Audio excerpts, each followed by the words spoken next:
दर्शकवृन्द नमस्कार। Face to फेसमा यहाँहरूलाई हार्दिक स्वागत छ। म जगन्नाथ दुलाल। यति बेला देशमा एकपछि अर्को काण्डहरू सतहमा आइरहेका छन्। नक्कली भुटानी शरणार्थी प्रकरण, ललिता निवास प्रकरण र अहिले पछिल्लो समय क्विन्टल सुन तस्करी प्रकरण पनि आएको छ र त्यो विषयले बजार तातिराखेको छ। सँगैमा अहिले सत्ताको नेतृत्व गरेको दल नेकपा माओवादी केन्द्रको केन्द्रीय समितिको बैठक काठमाडौँमा जारी छ र विशेष गरी यो बैठकमा मूल नेतृत्वमाथि नै बोल्ने केन्द्रीय सदस्यले प्रश्न गरिराखेका छन्। आजको फेस टु फेसमा हामी पछिल्लो समय देशमा आएका यी एकपछि अर्को काण्डहरू र काठमाडौँमा जारी नेकपा माओवादीको केन्द्रीय कार्य समिति बैठकका विषयमा केन्द्रित रहेर कुराकानी गर्नेछौँ। त्यसका लागि हामीसँग स्टुडियोमा हुनुहुन्छ विश्लेषक नरेन्द्र जङ पिटर। आउनुहोस् कार्यक्रममा, उहाँलाई स्वागत गरौँ। स्वागत छ कार्यक्रममा। धन्यवाद। मैले सुरुवातमै पनि भने आजको फेस टु फेसमा हामी विशेष गरी पछिल्ला समय आएका काण्डहरू र माओवादी केन्द्रीय समिति बैठकमा केन्द्रित हुन्छौँ र सुरुवात चाहिँ माओवादीको बैठकबाटै गरौँ। यहाँले माओवादीको हिजो युद्धकालमा भएका बैठकहरूलाई पनि नजिकबाट निहाल्नु भएको छ र अहिले काठमाडौँमा जारी केन्द्रीय समिति बैठकलाई पनि हेरिरहनु भएको छ। कस्तो लागिरहेछ अहिले यो बैठक जसरी चलिराखेको छ, यसलाई तपाईँले कसरी हेर्नु भएको छ? यो बैठक नभइकन मलाई लाग्दछ यो एउटा आमसभाको रूपबाट कतै त गएको होइन। बैठक हुनलाई र हरेक बैठकको विषयमा सहभागी हुनलाई केन्द्रीय कमिटीका सदस्यहरूले सक्रिय सहभागिता जनाउनु पर्ने हुन्छ। सहमतिमा हिम्मत र विमतिमा विवेक प्रयोग गर्नुहुन्छ। एउटा राष्ट्रको नेतृत्व गरिरहेको, सरकारको नेतृत्व गरिरहेको पार्टीको बैठकमा जहाँ 700 भन्दा माथिको मान्छेहरूको सहभागिता हुन्छ, स्वयं केन्द्रीय कमिटी पनि एउटा यति भद्दा छ कि जहाँ कि आफ्ना विचारसम्म अन्तर्क्रिया हुन र त्यसमा वाद विवाद संवाद हुनमा जुन सक्रिय सहभागिता हुनलाई केन्द्रीय कमिटीका सदस्यहरूले सहभागिता हुनु पर्थ्यो, त्यो हुन पाइरहेको छैन। यो दुर्भाग्य के भनेदेखि माओवादीमा त जम्बो केन्द्रीय कमिटी छँदै थियो, कुनै बेला 5000 पनि केन्द्रीय कमिटीका सदस्यहरू पुगे। त्यस्तै तरिकाले अरू पार्टीमा पनि केन्द्रीय पार्टीले, कार्यालयले अथवा नेतृत्वले जे चाहन्छ त्यो केन्द्रीय कार्यालयले प्रयोग गर्छ। केन्द्रीय कार्यालयलाई अझ चाहिँ अलिकति विस्तारमा स्थायी समितिले गर्दछ अनि त्यो केन्द्रीय कमिटी अनुमोदक केन्द्रीय कमिटीको रूपमा हुन्छ। त्यसमा सबै पार्टीहरू, नेपाली काङ्ग्रेस, एमाले, माओवादीहरू जुन भइरहेका छन्, अरू पार्टीहरूमा पनि त्यो रोगहरू चलिरहेछ।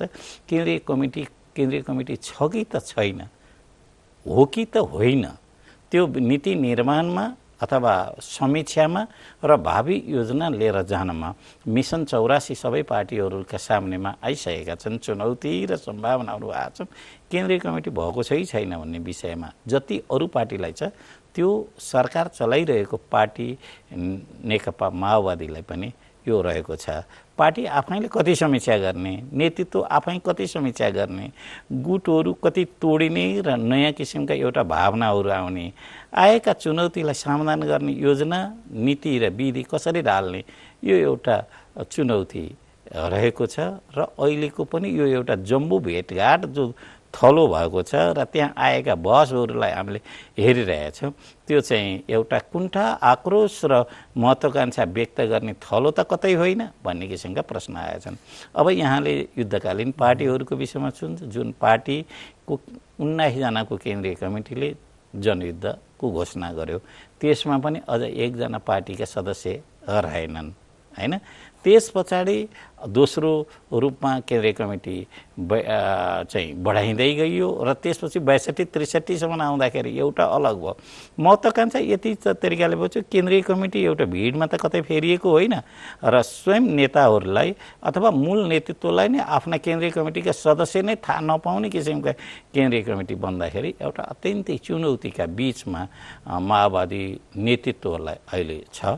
विचारको क्षेत्रमा यो बैठकमा उद्घाटन सत्रमा प्रचण्ड स्वयंले पनि भन्नुभयो कि माओवादी पार्टीसँग उहाँहरूले नै फेरिस्त प्रस्तुत गर्नुभयो, 7.5 लाख कार्यकर्ता हामीसँग छ भनेर भन्नुभयो। तर सँगैमा के भन्नुभयो भने माओवादी पार्टी चाहिँ पार्टी जस्तो भएन भन्नुभयो। त्यसको अर्थ केही छ? होइन, किन नहुनु, अत्यन्तै ठुलो कुरा हो। र भोलि प्रचण्डसँग यति चतुर राजनैतिक विचार राख्ने कला छ, आउन सक्ने सम्भावित आलोचनालाई पहिले आफैले स्वीकार गरेर उद्घाटन सत्रमै भनेपछि त हो त अध्यक्षले त यो कुरा त राखिसक्नु हो। पार्टी जस्तो भएको छैन, पार्टी चाहिँ सतल पार्टी जस्तो तरिकाले भएको छ, अम्ब्रेला जस्तो तरिकाले पार्टी भएको छ। पार्टी त हुनुपर्ने पिरामिड जस्तो तरिकाले हुनु पर्थ्यो होइन। अनि भनेपछि एउटा विचारमा एउटा सिद्धान्तमा सङ्गठनका शैलीहरूमा जुन तरिकाले भएको छ भत्ताभुङ्ग भएको त प्रचण्डले देख्नु भएको छ, केन्द्रीय नेतृत्वले देखेको छ। त्यति मात्रै होइन, तपाईँ हामी जस्तो तरिकाले बाहिरबाट हेर्ने पर्यवेक्षकहरूले जो अझ हिजोका दिन अत्यन्तै चुनौतीपूर्ण समयमा आफ्नालाई घारो र कात्रो स्वयं उठाएर एउटा पार्टी नेतृत्वको आदेशमा होमिने कार्यकर्ताहरूले पनि ती चिजहरूलाई देखेका छन्। हुने गर्ने देखिने र बोल्नेहरूको बिचमा अन्तर आएको छ। त्यो कुरालाई पहिला आफैले नै नेतृत्वले स्वीकार गरिदिइसकेपछि त हो त नेतृत्वले आएको छ भनेर आएका छन्। गुटहरू विकास भएका र मौलाएका, त्यसका असरहरू सम्पन्न भएका चुनावमा, त्यस पछाडि आएका बेरोजगार कार्यकर्ताहरूको बिचमा महत्त्वाकांक्षा पलाएका तर त्यसलाई व्यवस्थापन हुन नसकेको कार्यकर्ताहरूका त सबै चिज देखिएको छ। वाङवाङतिर छ्याङछ्याङती भएको छ। त्यो चिजलाई एउटा कला र नेतृत्वको खुबीले चाहिँ पहिले सर्लक्कै आफैले स्वीकार दिइसकेपछि त कार्यकर्ताले हो त हाम्रो नेतृत्वले त ठिक भनिराखेको छ, त्यहाँ गर्व गरेको छैन। प्रश्नहरूलाई पहिल्यै बन्देज गर्ने उहाँको त रणनीति हो। त्यो त रणनीति यो पार्टीको राजनीतिक कौशल भन्छ नि। कतिपयले चाहिँ अब अहिले बैठक जारी रहँदा एउटा के टिप्पणी गरेका छन् भने नेपालमा प्रचण्डभन्दा अगाडि माओवादी पार्टी थिएन र प्रचण्ड पछाडि पनि माओवादी पार्टी रहँदैन भनेर कतिपयले टिप्पणी गरेको मैले देखेँ। तपाईँलाई के लाग्छ, प्रचण्डले पार्टी जस्तो बनेर अब बनाउँछौँ भनिरहँदा माओवादी पार्टीका रूपमा फेरि स्थापित हुने सम्भावना देख्नुहुन्छ कि कतिपयले आलोचना गरे जस्तो माओवादी विलयकै बाटोमा जान्छ? मलाई एउटा यसै करिब यो 2 हप्ता पहिला कुनै मिडियामा मैले भनेको थिएँ प्रचण्ड एउटा कतै अभागी नेता त कतै होइनन्।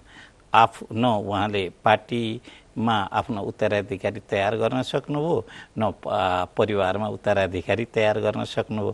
अब जुन तरिकाको एउटा आवेगलाई चाहिँ लिएर गइएको थियो पार्टी, त्यसलाई नै निरन्तरता दिनुपर्ने उहाँका व्यवस्थाहरू छन्। एउटा गुट खत्तम भयो र पार्टी फुट्यो, त्यसपछि अरू गुटहरू पार्टीभित्रैमा जन्मिए। त्यसपछि त्यसलाई कसरी समाधान गर्ने नयाँ नयाँ किसिमका उपायहरू छन्। फेरि गुटहरू भत्किएका त छन् तर स्वार्थका साथमा भत्किएका स्पष्ट तरिकाले देखिएको छ। यी चिजहरू देखिँदाखेरि तपाईँका प्रश्नहरूमा यो जुन नेतृत्व हस्तान्तरणको कुरा हो, उहाँले पनि नेतृत्व हस्तान्तरणमा नेताहरूको चयनहरू उत्पादनहरू चाहिँ हुन सकेका छैनन्। तमाम नेता त कम्युनिस्ट पार्टीका हरेक पार्टी सदस्य नै स्वयं एउटा नेतृत्व त हुने गर्दछ वैचारिक रूपमा, विचारको रूपमा, तर अभ्यासको रूपमा त्यसलाई चाहिँ जति हेर्न चाहँदाखेरि त्यो चाहिँ चिजहरू भएको जस्तो देखिएको छैन। र उहाँका विरोधीहरूले लगाएका आरोपहरू यो आरोप मात्रै नभइकन व्यवहारमा कतै त होइन भन्ने किसिमका प्रश्नको समाधान स्वयं प्रचण्डमाथि रहेको सबैभन्दा टड्कारो एउटा चुनौती हो। अब माओवादी पार्टीको जुन केन्द्रीय समिति बैठक जारी छ, यो बैठकमा चाहिँ विशेष गरी प्रचण्डको अहिलेसम्म बोल्ने केन्द्रीय सचिवको धारणा हेर्दा अलि आलोचनात्मकै देखिन्छ। मूल नेतृत्व नै सचिनुपर्छ भनिरहनु भएको छ र उहाँहरूको 78 पुसमा महाधिवेशन भएको थियो। अब फेरि विशेष महाधिवेशन गर्नुपर्छ भनेर नयाँ महाधिवेशन पनि माग भएको छ। तपाईँलाई के लाग्छ, यो पार्टी विशेष महाधिवेशनको बाटोमा गएर नयाँ नेतृत्व स्थापित गर्ने बाटोमा जाने सम्भावना छ कि अथवा अहिले यो बैठकमा धारणा राख्ने र प्रचण्डले फेरि अन्तिममा सुरुमै बोलेको जस्तो कुनै एउटा भावुक स्टेटमेन्ट दिएर चाहिँ यो बैठक चाहिँ सकिन्छ भन्ने लाग्छ यहाँलाई? कस्तो छ भन्नुहुन्छ भने किन नयाँ विशेष महाधिवेशन गर्ने, यसको लागि के कारण हो, कारणका पछाडिका तथ्य र तर्कहरू के हुन्, नयाँ चिजले दिन सक्ने किसिमको म्यासेजहरू के हो, अर्काको अरू भिन्न पार्टीहरूको ले दिएका चुनौती र त्रासलाई हल गर्नलाई एउटा तपाईँ हामी एक ठाउँमा जोडिएनौँ भनेदेखि नयाँ अन्य पार्टीहरूले हामीलाई खिच्न सक्दछन् भनेर त्रासका भरमा नयाँ आवेगहरू तयार गर्ने हो कि अथवा नयाँ विचारहरू दिने हो? नयाँ विचार दिने हो भनेदेखि कम्युनिस्ट आन्दोलनकै बिचबाट दिने हो या त बुर्जुवा आन्दोलनको बाट दिने हो? केही दिन पहिला त एउटा चर्चा के थियो भने काङ्ग्रेसकै जस्तै तरिकाले प्रत्यक्ष प्रसारण गर्ने, त्यसलाई सामना गर्न सक्ने स्थिति फेरि नदेखिएपछि, त्यहाँ आएका चिजहरूलाई सामना गर्न दिएपछि अनि फेरि पार्टी गोप्य चिज नै भयो। गोप्यता त हुँदैन। फेरि आजको जस्तो तरिकाको टेक्नोलोजी प्रविधिको विकासमा, विचारको विकासमा अथवा अभ्यासको विकासमा, खुला राजनीतिमा त्यो चाहिँ चिज त हुन सक्दैन। केन्द्रीय कमिटीका सदस्यमा फलानाले के भने, यो चिजहरू समस्या कहाँ छन्, समस्या किन भए भनेर आएका नेतृत्वहरूले नै जुन अहिले केही पात्रहरूका नाम नल्याउँ, उहाँहरूले जब राखिसकेपछि एउटा हलकै मोड चाहिँ अगाडि गयो। त्यो 700 जनाभित्रमा अब 200 जनाभन्दा बाहेकलाई म चाहिँ बोल्न सक्ने अवसरहरू पनि छैन। साक्षी किनाराका सदर किनारामा रहेर साक्षी रहेर ल्याप्चे सदर गर्नुभन्दा बाहेक पनि केही पनि छैन। तर म किन पार्टीको केन्द्रीय कमिटीको सदस्य बने, मेरो चाहिँ योग्यता, क्षमता, दक्षता र भूमिका के छ भनेर पनि कुनै पात्रहरूले राख्न सक्ने अवस्थाहरू छैन। अहिले त माओवादीमा यहाँले भन्नुभयो के कारणले म केन्द्र सदस्य भएँ, पोलिट ब्युरो भएँ, स्थायी कमिटी भएँ भन्दाखेरि विशेष गरी नेताको गुट नजिक, नेताको नातामा परेपछि स्पेस पाइन्छ माओवादीमा भन्ने कुरो स्थापित भएको छ। त्यो चिज बैठकमा पनि केहीले साङ्गीतिक रूपमा उठाएका छन् कि माओवादीभित्र त्यो खालको एउटा परिवारवाद हाबी भएको अथवा नेतृत्वको जसले सकारात्मक कुरा गर्छ, नेतृत्वको चाकडी गर्छ राजनीतिक भाषामा भन्दा, उनीहरूले मात्रै अवसर पाएको जस्तो देखियो नि, होइन माओवादीमा अहिले त? होइन, त्यो चिजहरू देखियो। जस्तो फरक मत राख्नेहरू त्यहाँ छैन। फरक मत राख्नेहरूलाई अन्य तरिकाले त्यो नेकपा एमालेमा जस्तो तरिकाले सिधै तरिकाले किनारा लगाउने त्यो चिज त माओवादी र काङ्ग्रेसमा देखिएको छैन। एमालेमा भन्दा यसमा भिन्नता त के, नेतृत्वको कतै सहिष्णुता त छ भन्ने किसिमको यी दुवै पार्टीमा देखियो। तर नेतृत्वहरूको सामन्ती अहङ्कार यस्तो तरिकाको हुन्छ, भूमिका भोलिका दिन नदिने, भूमिका विहीन बनाइदिने त सबै पार्टीहरूमा छ। जस्तो उदाहरण भनौँ न, अस्तिको उहाँहरूको 78 कोषको महाधिवेशनमा महासचिवमा विशेष गरी 2 जना पात्रको नाम आयो, जनार्दन शर्मा प्रभाकर र वर्षमान पुनको। तर अन्तिममा आएर देव गुरुङलाई महासचिव बनाएर उहाँहरूलाई उपमहासचिव बनाइयो। एक प्रकारले उहाँहरूले जो भूमिका खोजिरहनु भएको थियो त्यो प्राप्त गर्नु भएन। तर पनि उहाँले फेरि विद्रोही आवाज बोल्न सक्नु भएन। एउटा कार्यक्रममा जनार्दन शर्मा अन्तर्गत राख्नु पनि भयो, होइन? यसै गरी माओवादीमा अब नेक्स्ट लिडरसिपको पनि क्राइसिस जस्तो देखियो नि। अहिलेसम्म मैले पात्रको विषयमा त कुरा नगरौँ, एउटा इङ्कितै एउटा उदाहरणको रूपमा नहुन्, कहिले कहिले समस्या पैदा भएपछि एउटा नयाँ समस्याहरू हालिदिने एउटा प्रचण्डको एउटा विशेषता भनौँ, गुण भनौँ यसलाई, र यसैलाई क्षमता भनौँ, के भनौँ, जब समस्या हल हुन सक्दैन त्यसपछि नयाँ समस्याहरू राख्दिने र त्यसपछि अर्को समस्याहरूलाई पैदा गरिदिइसकेपछि नयाँ पात्रको रूपमा, प्रवृत्तिको रूपमा र भूमिकाको रूपमा नयाँ किसिमका हालिदिने। अहिले पनि उहाँहरूलाई एउटा नयाँ फ्याक्टरहरू तयारहरू भएको छ। अब उहाँहरू विप्लवजीसँग एकता गर्न जाँदै हुनुहुन्छ। त्यसपछि आएका अन्तर्विरोधहरू, जुन आएका गुटको रूपमा मौलाएका कुरा त तपाईँ हामीहरूसँग सिधै देखियो। स्थानीय चुनावमा को पात्र चाहिँ कुन चाहिँ एउटा गुटसँग, व्यक्तिसँग जोडिए, त्यसका साथमा कसको टिकट काटियो, कसको टिकट थपियो। त विगतका चुनावको विषयमा तपाईँ हामीले एक-एकवटा चिजहरूमा देख्न सक्दछौँ। चाहे मधेसको 2 नम्बर क्षेत्रको विषयमा हुन्, चाहे देशैभरिमा देख्दाखेरि हामी एउटा बाहिर रहेर पनि अनुमान के गर्न सकिन्थ्यो भने अहिलेको भन्दा झन्नै डबल चाहिँ के भने यो गुट सङ्घर्ष नभएको भए चाहे त्यो मधेसमा चाहे अन्यमा माओवादीको आउन सक्ने रहेछ।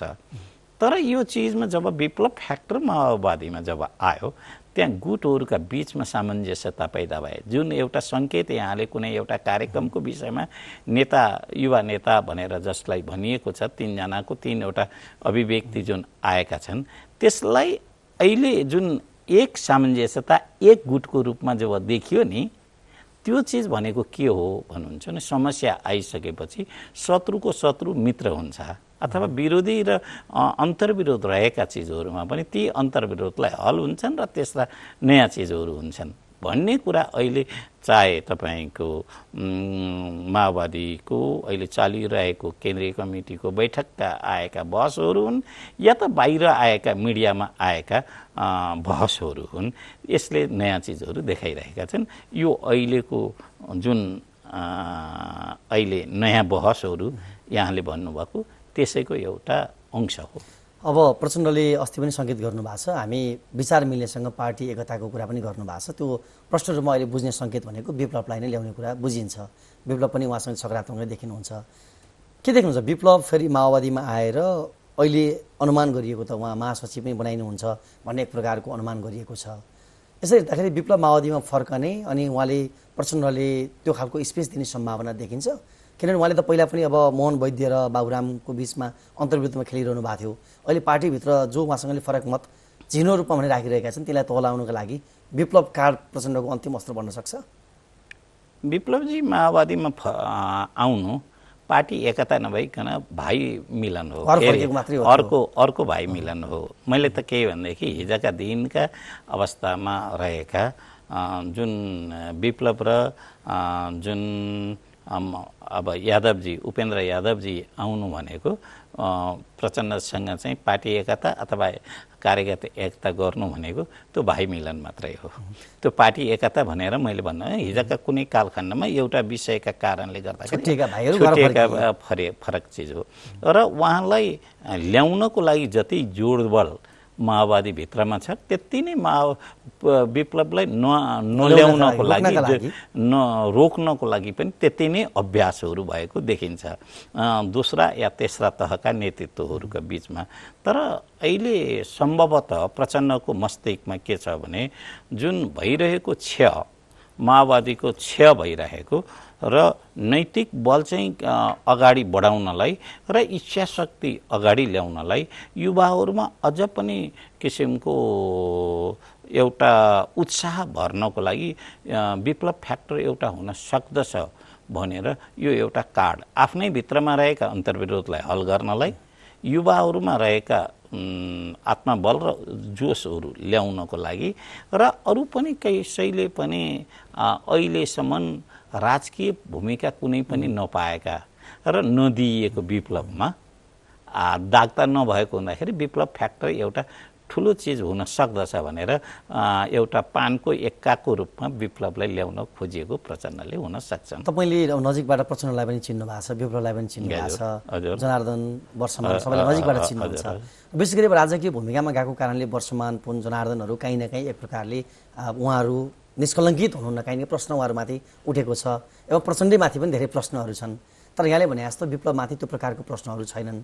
त्यसरी हेर्दाखेरि अब अहिले जुन माओवादी अब सकिन्छ है प्रचण्ड पछाडि कसैले यसलाई उठाउन सक्दैन भनिरहँदा प्रचण्डलाई पनि अहिले काहीँ न काहीँ यहाँले भने जस्तो लागेको हुनसक्छ कि विप्लवले कतै यो पार्टीलाई एउटा पुनर्जागृत गर्ने पात्र हुनसक्छ भन्ने ठानिरहँदा तपाईँलाई चाहिँ के लाग्छ विप्लवको उहाँ आउनुभयो भने माओवादीमा एक प्रकारको नयाँ सञ्चार हुनसक्ने त्यो सम्भावनाहरू त्यो सामर्थ्य विप्लवले राख्नुहुन्छ? विप्लवजीले सबै गाली रित्याउनु भयो प्रचण्डमाथि र के अरे माओवादीमाथि गाली मात्रै रहेन, उहाँ भौतिक आक्रमणमै विप्लवले गरेको ती भूमिकाहरू अरू दोस्रा तहका नेतृत्वहरूले बोल्न सकेका छैनन्। चाहे त्यो रोल्पामा गरिएका चिजहरू हुन्, चाहे रुकुममा गरिएका चिज हुन्, चाहे देशैभरिका विषयमा जाउन्। अब त्यस्तै तपाईँले प्रचण्डमाथि नै उहाँले गरिएका भौतिक आक्रमणहरू युद्धकालीन जनयुद्धकालीन नै अवस्था रहेको हुँदाखेरि माओवादीहरूले त्यति तरिकाले छिट्टै बिर्सिन सक्ने स्थिति छैन। तर एउटा नेपाली सामाजिक मनोविज्ञान चाहिँ के रहेछ भने अल्जाइमरको रोग चाहिँ छ, भुल्ने रोगहरू चाहिँ छ, बिर्सिन्छौँ। त्यसै हुँदाखेरि विप्लवलाई ल्याउनु एउटा आफ्नो चाहिँ समस्यालाई हल गर्ने पात्रको रूपमा प्रचण्डले र माओवादीले सोच्नु त्यसलाई नयाँ चिज चाहिँ मैले सोच्दिनँ।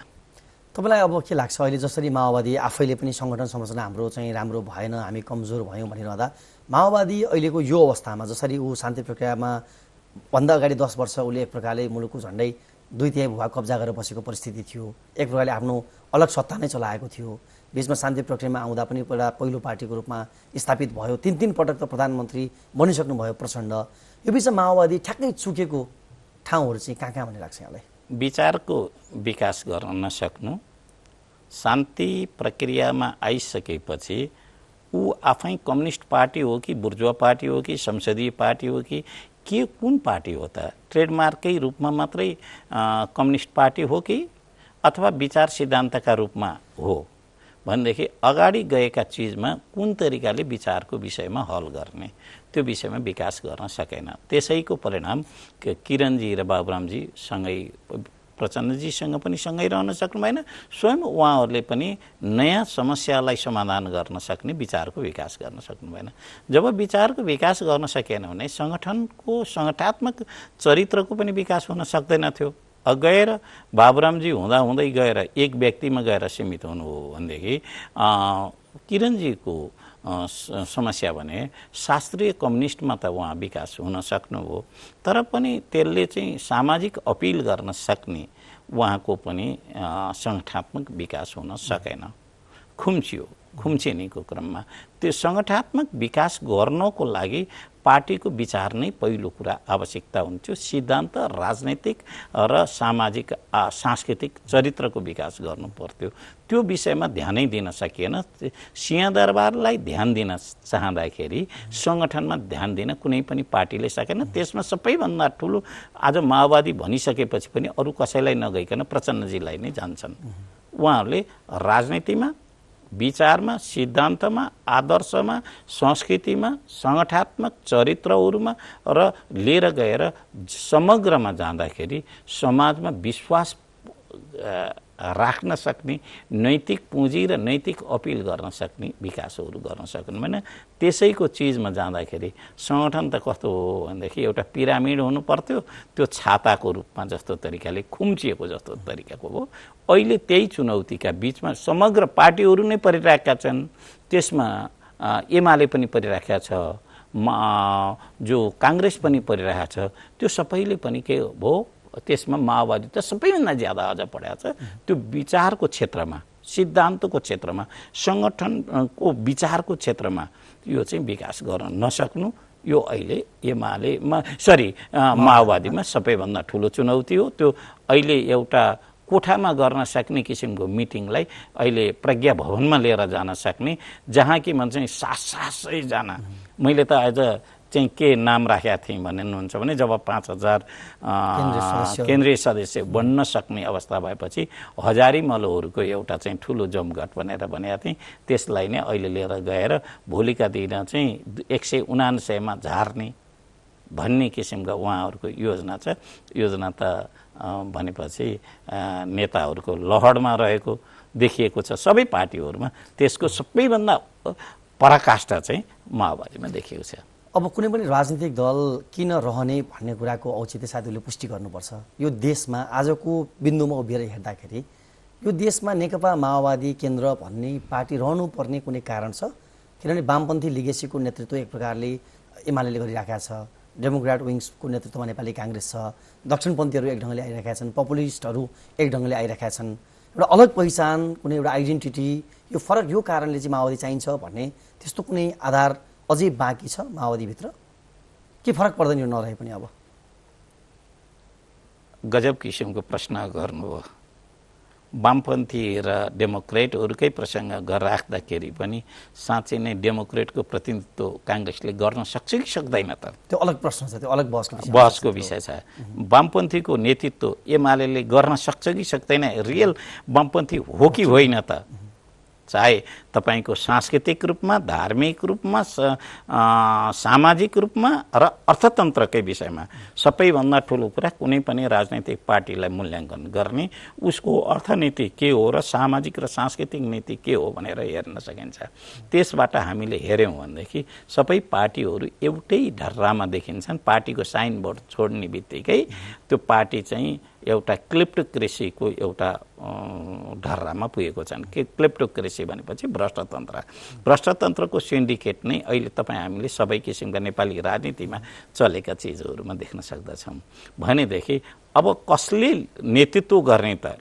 लेफ्टको नेतृत्व, वामपन्थीहरूको नेतृत्व गर्नलाई वामपन्थी को चाहिँ हो त? संसदमा वामपन्थी को चाहिँ हो, को होइन भन्ने किसिमको गम्भीर बहसहरू चल्नु आवश्यकता छ र यो अहिले नेपाली बुद्धिजीवीहरूमा, नेपाली मिडियामा, नेपाली सैद्धान्तिक बहसहरूमा यी चिजहरू खारेज भएर अहिले कस्मेटिक बहसहरू मात्रै आएका छन्। यो तपाईँका छोटो बहसका बिचमा को वामपन्थी, को डेमोक्रेट, को चाहिँ राजनैतिक आदर्शमा रहेका, को आदर्शमा नरहेका, को पपुलिस्ट राजनीतिमा कसरी गएका छन्, कसका कमजोरीका साथमा पपुलिस्ट राजनीतिहरू गएका छन्, यो बहस गम्भीर बहस चाहिँ आवश्यकता छ। त्यो नेपाली मिडियाले पनि त्यो उपेक्षामा छ, नेपाली प्राज्ञिक जनहरूले पनि उपेक्षामा छन्। सोसल इन्जिनियरिङका हरेक क्षेत्रहरूमा पनि ती बहसहरू आउट अफ डिबेटमा यी चिजहरू छन्। त्यसो हुँदाखेरि नारा उठाएको नारा, माओवादीले उठाएका नारामै सबै पार्टी र पपुलिस्टहरू केन्द्रितहरू छन्।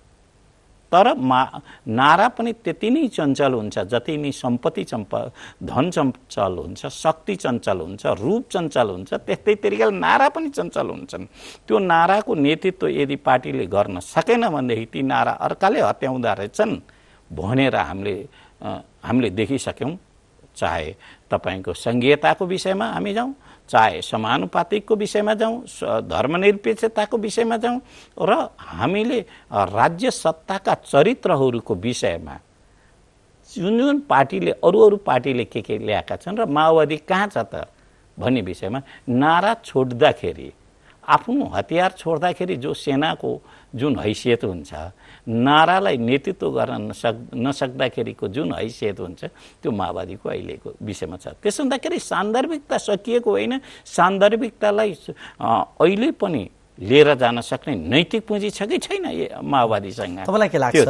हामीले प्रश्न गरिहाल्यौँ, माओवादीले नाराहरू दियो, विशेष गरी अहिले उसले दावा पनि गर्छ संहिता हाम्रो, गणतन्त्र हाम्रो, धर्मनिरपेक्षता हाम्रो मुद्दा हो भनेको छ, र संविधानले ती सबै कुरालाई संस्थागत पनि गरेको छ। र त्यो मुद्दामा यो देशका सबै party, Nepali Congress, left wing, right wing जुन भनौँ, पपुलिस्टहरूले पनि त्यसलाई इग्नोर गर्न सकेको स्थिति छैन, त्यसमै हिँडिराखेका छन्। तर त्यसको पनि मूल नेता माओवादी हो भनेर समाजले पत्याइरहेको छैन। त्यसको कारण सायद माओवादीसँग त्यसको स्वामित्व लिन सक्ने नैतिक पुँजी भएन भन्ने नै प्रश्न हो। तपाईँलाई के लाग्छ, माओवादीमा त्यो खालको नैतिक पुँजी छ अथवा फेरि पुनर्जागृत हुने सम्भावना देखिन्छ?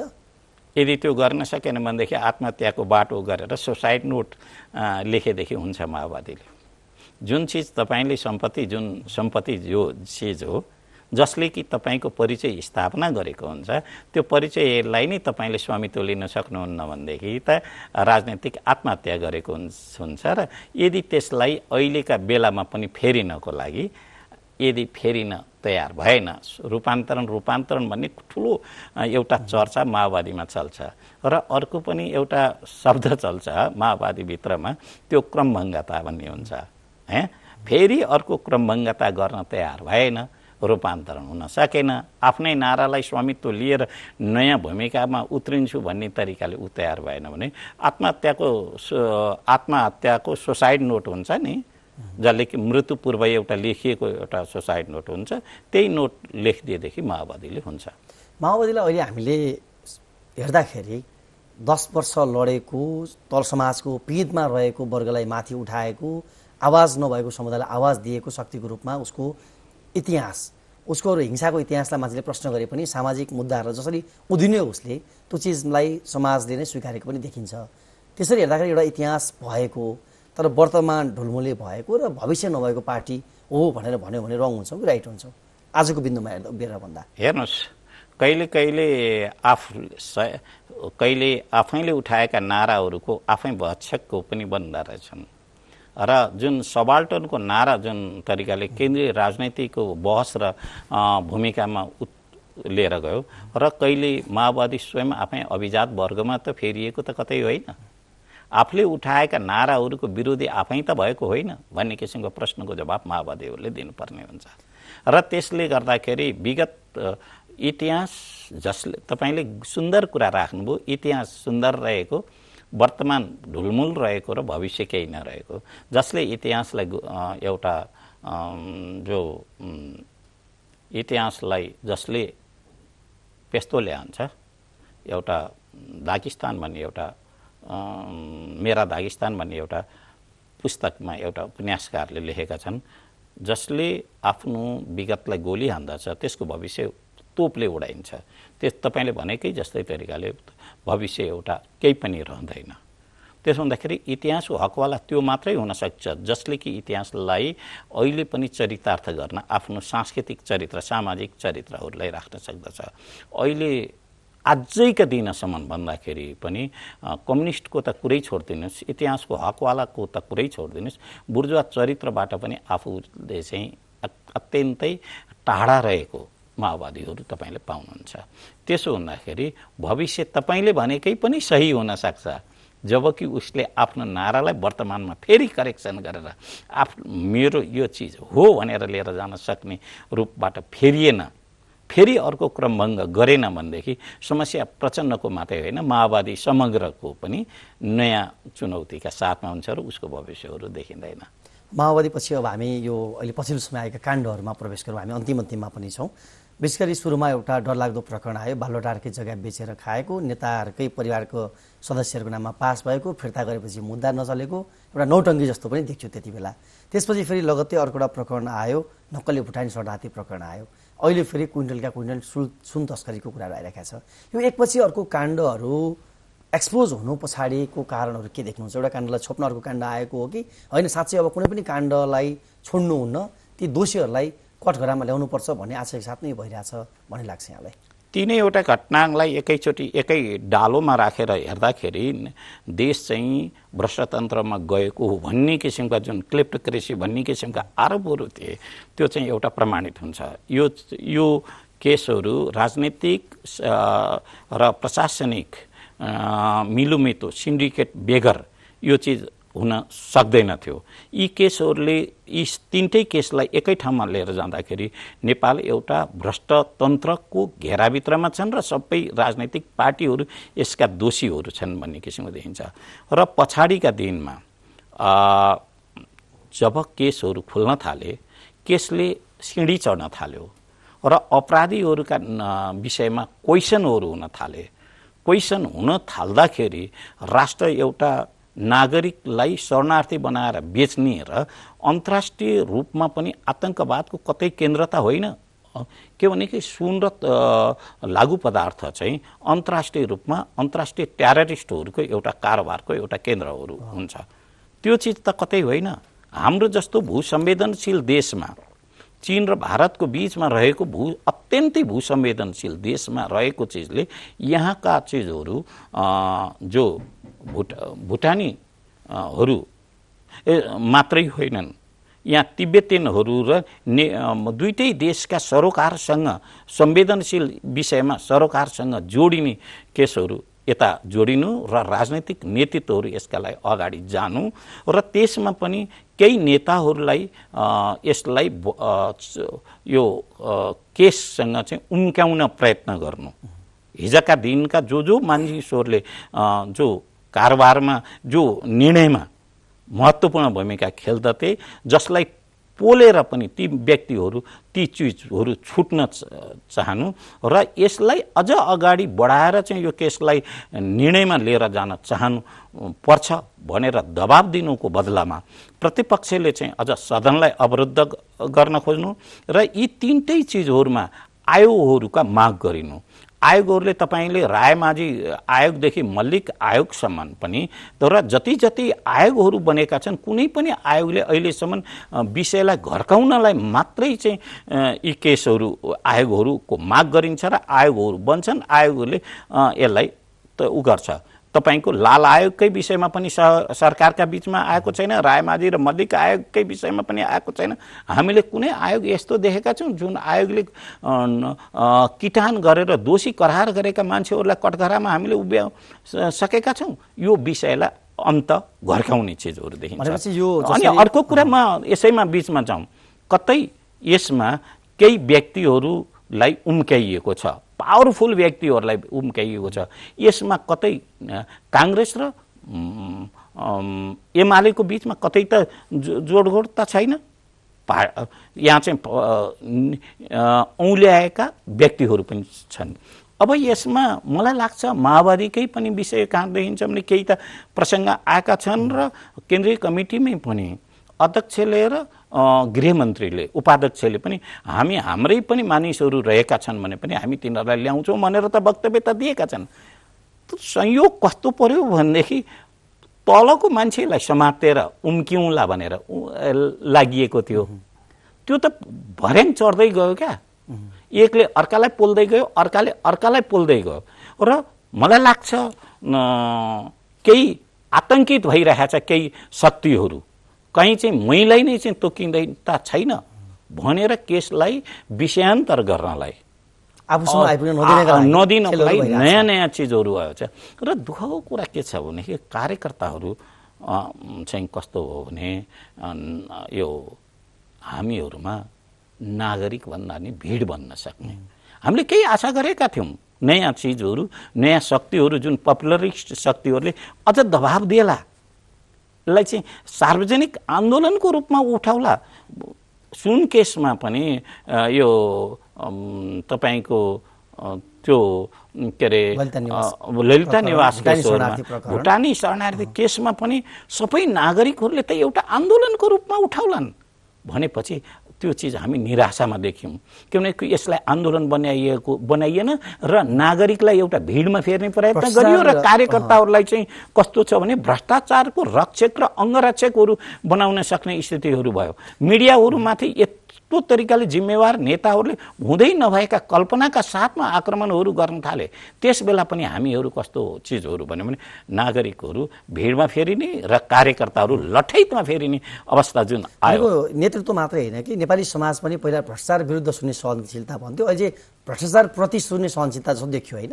यत्रो काण्डहरू आउँदा पनि सामाजिक तपाईको मलाई लाग्छ 27 कि 28 सालतिर, 27 होइन 25 सालतिर मेरो घरमा दिदीको बिहा थियो। दुईजना मान्छेहरू, ठुला मान्छेहरू, त्यो बेला त गाउँमा दौरा सुरुवाल कोट लगाएका अत्यन्तै ठुला मान्छेहरू आइसकेपछि त्यो बिहाको त रौनक हुन्थ्यो नि। हिजोका दिन त घोडा कोही कसका बिहामा जन्ती गयो, आजका दिन चाहिँ कसले भोज भतेर कुन पार्टी प्यालेसमा गरे जस्तै तरिकाको त्यस्तो हुन्थ्यो। त्यस बेला मलाई के भने बाबु ती दुईजना मान्छेहरू चाहिँ हात कलम भएका मान्छेहरू आउँदैछन्, हेर 7 पुस्ता चाहिँ नरकमा जान्छ यो यस्ता चाहिँ हात कलम भने भ्रष्टाचारीहरू देख्दाखेरि त उनीहरूसँग सम्पत्ति छ। बाबु त्यस्तो चाहिँ नहुनु भनेर हाम्रा अभिभावकहरूले हामीलाई भन्थे। आजका दिन हामी भ्रष्टहरूलाई थुक्न सकेनौँ।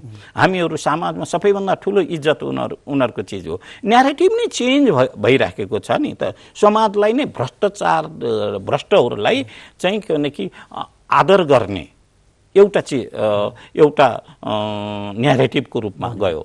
उसलाई चाहिँ मनोबल चाहिँ बढ्यो। त्यसलाई अब हिजोको दिन भ्रष्टहरू, गुण्डाहरू र भ्रष्टाचारीहरूलाई नेतृत्वहरूले दुत्कार्दथ्यो। तर अहिले त के भने भ्रष्टाचारीहरू स्वयंले पार्टीहरू कब्जा गरिरहेको अवस्थामा छ। केही व्यक्तिको नाम बजारमा आउने बित्तिकै राष्ट्रिय स्तरको नेताहरू आतंकित हुन्छन् र अझ किन कसरी आयो भनेर क्वेसनहरू उठ्छ, उसको रक्षकहरू भन्छ।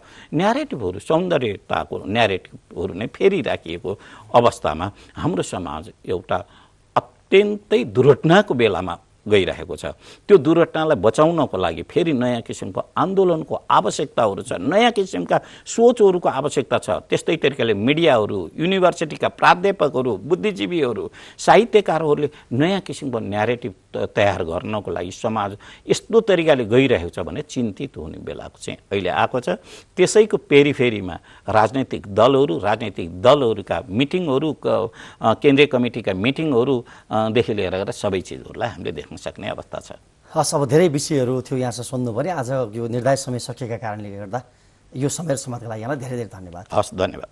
दर्शकवृन्द, आज हामीले विशेष गरी अहिले काठमाडौँमा जारी नेकपा माओवादी केन्द्रको केन्द्रीय समितिको बैठक, समग्रमा माओवादी आन्दोलन युद्धकालदेखि अहिलेसम्म आउँदाखेरि त्यहाँभित्रको आरोह अवरोह र माओवादीको भविष्यका बारेमा पनि केही चर्चा गऱ्यौँ र समग्रमा पछिल्लो समय डरलाग्दो गरी देशमा एकपछि अर्को काण्डहरू आइरहेका छन्।